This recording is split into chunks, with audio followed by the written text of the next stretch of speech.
Now let's take an example problem and try to understand how actually the golden section algorithm works. Okay, so this is, let's take equation which is defined by this equation, which is fx equal to 2x square plus 16 by f, 16 divided by x. And if we want to find an optimal solution to this problem, which is a one variable problem, as you can see, using a golden section algorithm, how do we go about this process and how does the one dimensional search process begins with?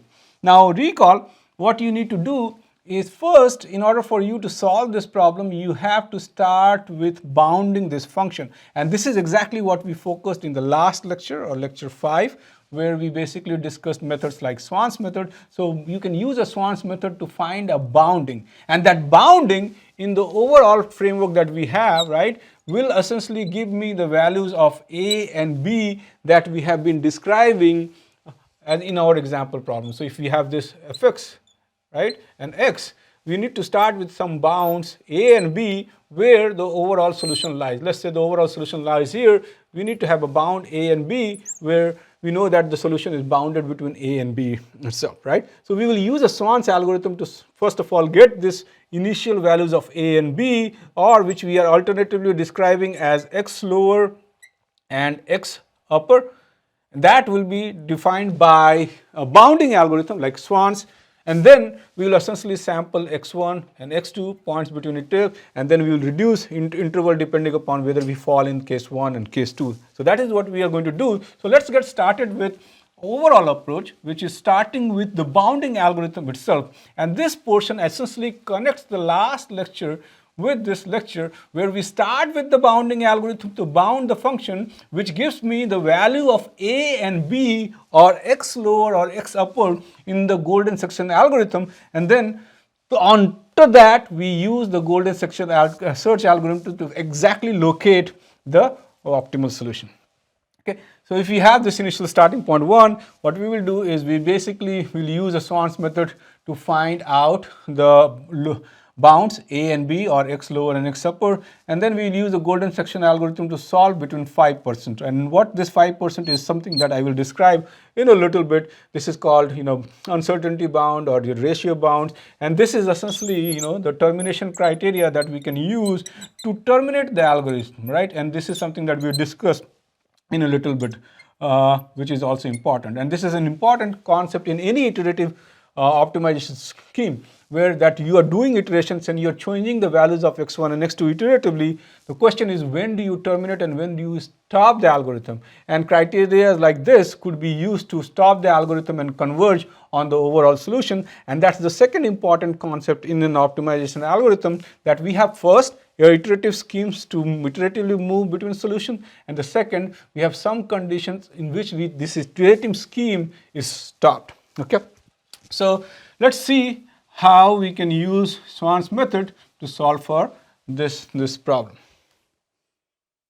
Okay, again, I have discussed the Swan's method in detail in the last class, so I am not going to repeat this entirely. But essentially what you will do is you will start with a delta value, and you will do x delta, and you will sample and you will find out the function values, and then you will see whether the function values are increasing or decreasing, and based upon that you can bound the overall solution. So if you use a Swan's method on this overall solution problem, then you will see that the bound that you will get out of using a Swan's algorithm, if the starting point x0 is equal to 1, will come out to be 1.2 and 2.75. So what we are saying, that Swan's method will give me these values of a and b, right, which is equal to 1.25 and 2.75, that we can use in a golden section algorithm. So these values are coming from Swan's method, which is a bounding algorithm. So we use a process like this, and that gives me the bounding region where it is, and from there we get these values of a and b, or also which is known as x lower or x upper values, which are used in a golden section algorithm that we have. Okay, so approach like this, we have described in the previous class. You can go back and take a look at that lecture, and from there you will get these values of 1.25 and 2.75 that could be used as a starting point to feed into a golden section algorithm, and this will be essentially A and this will be essentially the B in the golden section algorithm that we have. So let's move on to the main focus of this lecture, which is how to use the golden section algorithm itself. And one of the things that you can do is, once you have found the bounds, you can sample the function at those locations. So you can take fx, which was the function that was given in the overall problem, and you can find out the function value at 1.2,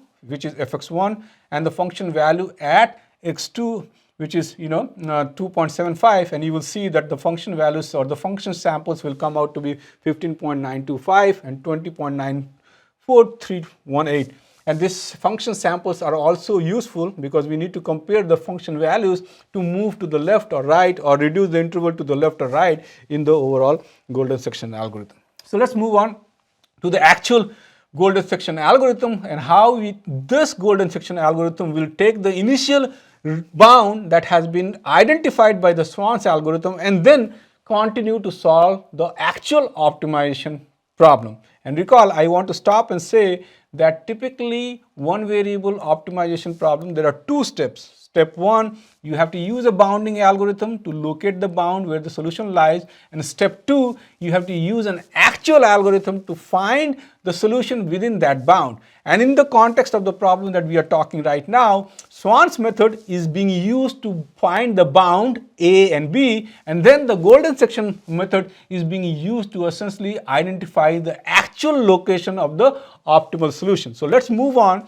We have seen the Swan's method to get the bound, and let's see the bound given by Swan's method will be used by the golden section approach to solve for this problem. So now we know this AB, x lower or x upper, or AB was 1.25 and 2.75. That came from the Swan's algorithm. And then what we do is we sample. Remember what we do, if we have this A and we have B in this overall problem, right? We have to sample the values of x1 and x2 according to an equation, and this is what we described in the actual algorithm that we talked about in a couple of slides before. And so we need to generate this x1 values and we need to generate this x2 values when we know A and B. So in the iteration first, 0 iteration, even before going to the first iterative and blocking out the region, what we need to do is we need to sample 2 points x1 and x2, and this is what we are going to use as an equation to generate the x1 and x2 values for the golden section algorithm that we have. Okay, so let's take this. So if you take this value, right, what we know that the tau value is 0.618, okay, and x lower and x upper are given here. So from there we can compute this, and we can find this equation, rewrite this equation, which is 0.618 times 1.25, because x lower is equal to 1.25, and similarly 1 minus tau, 1 minus 0.618 will be 0.382. That's where an x upper, which is basically given by the Swan's algorithm, which is equal to value of B, or x upper is 2.7. I can basically derive that the x1 value should be 1.823. Okay, and that's what we will have. And then we need to sample the second point, x2 also, right? Those are the 2 points that I need to determine, and the x2 point will be given by this equation, and we have all the values. We know the tau is equal to 0.618, we know x lower is equal to 1.25, we know that x upper is equal to 2.75. So we will use that value and we will use this equation, and we can simplify and find out the location of x2, which is between A and B bound. So this x1 and x2 are between A and B bound, and these are the how we are going to sample and find out this x1 and x2 values that lie between A and B. Okay, so let's move on to the next slide. So this is how we generated the 2 points in between the overall bounds, right? So remember A and B right here, we generated x1 and x2 right here. Now what we do, we sample fx1, we sample fx2, and we compare those two values, and based upon this comparison we decide whether to block out the left region or to block out the right region, and that's what we are going to be doing here in this algorithm, right? So if I take this overall algorithm and if I essentially have the function evaluation at x1 value that we have, then this function value will come out to be this, right? Remember, the function is 2x square plus 16 divided by x1. Now x1 from the previous slide was 1.823, right? So we substituted that here and we will get this two value, and if I sum these two values, right, this two values is going to come out to be equal to, right, if you look at this value, is going to be equal to 15.4223. Okay, so that will be fx1. Similarly, we can do the function evaluation of at x2, or we can find f2 or alternatively fx2, and that essentially will be computed using the equation that we have here, right? So this, I will just for clarity, I will write this as 15.4223 here, and I will essentially erase this one so that we have clarity, and the fx2 is going to be 16.6825. Now what we do, we basically compare which one is bigger, which one is greater. Now you look into this, then fx2 value is greater than fx1 value. 16 is greater than 16.825 is greater than 15.42, right? So that's why fx2, we have a case where fx2 is essentially greater than fx1. So this falls into the case 2, or the other case, right, that we have described, and we will be essentially using the algorithm and determine the next values, and determine the determination of the reduction will be done according to the case 2 value that is going to be there. So let me erase this 2 and let's continue our computations, which will be now done according to the case 2 values that we have, and will come out, right? So this is what is happening, and because of that we are falling into otherwise or case 2 discussion, right? And so that will now start our iteration 1. In the 0th iteration, we basically had A and B, we sampled x1 and x2. Now essentially based upon this function comparison, we are going to do the iteration 1, and in this iteration what we do, we make the x upper equal to the x2 value.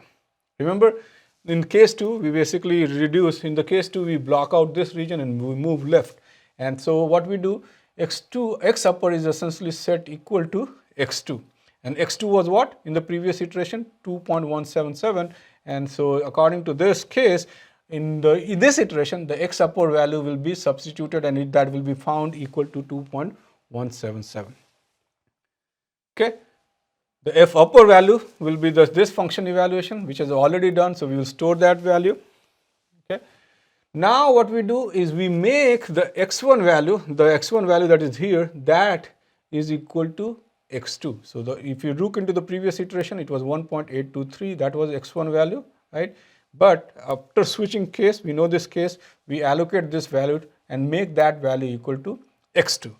And now what we need to do, we need to sample a new point, and we need to get a new value for x1, and that is what we are going to do using the equation that has been given for x1 in the case 2 of the algorithm that we have described in previous slides. Okay, so this is the equation that I can use to determine the new value of x1. So this will be essentially what is happening now is I took this, I blocked this out here, I made this equal to b, I made this equal to x2, and then I sampled a new point x1, right? And this was unknown, but essentially we will have this equation that describes how to find this x1 point in this overall example that we have there. Okay, so this is how we find x1, and once we find this x1 value, then we do essentially the function evaluation at x1, right? And we also check for the stopping criteria. So one of the stopping criteria that we use typically for stopping the golden section algorithm is given by this equation that I will describe in just a bit. Okay, so what you can do is you can see what is known as uncertainty percentages, which is defined by this equation x upper minus x lower divided by x lower times 100, and you can compute this. So if you compute this, this will come out to be equal to 120. Okay, so if you simplify this equation, this will come out to be 120. Now, what we can do is what maybe what we want is like we want the interval x lower and x upper. Let's say this is x lower and this is x upper. We want this interval to be very, very small. But this value is probably not that small, and so we should not be stopping and we should be iterating. Hopefully we want this ratio or the uncertainty percentage to be close to 5%, right? And if that's the case, then this x lower and x upper are so close to each other that we know that the solution lies probably either at those locations or some average of x lower and x upper, right? So since this 5% is not, or since this 5 has not been achieved yet, we have room for further reducing the interval, and this is why we will not be stopping in this iteration, and we will be actually continuing this overall iteration again, and we will move on to iteration 2, and then we redo all the calculation according to the actual golden section algorithm that we have. Okay, so that is an example where we are not stopping. But in case if we do this calculation and this calculation came out to be 4%, and since we have kept a threshold of uncertainty percentage to be 5, and if this came out to be 4, then we stop here and we take the x upper and x lower value and probably take the average of them, and that becomes my x star solution, and that becomes my overall optimal solution. So this is how you can use a golden section algorithm, and with a very specific example problems, I have shown you in an iterative fashion how to compute, first initialize x1 and x2, and then how to do the iteration 1 using the equation that has been prescribed by the golden section algorithm that we discussed in the previous slide.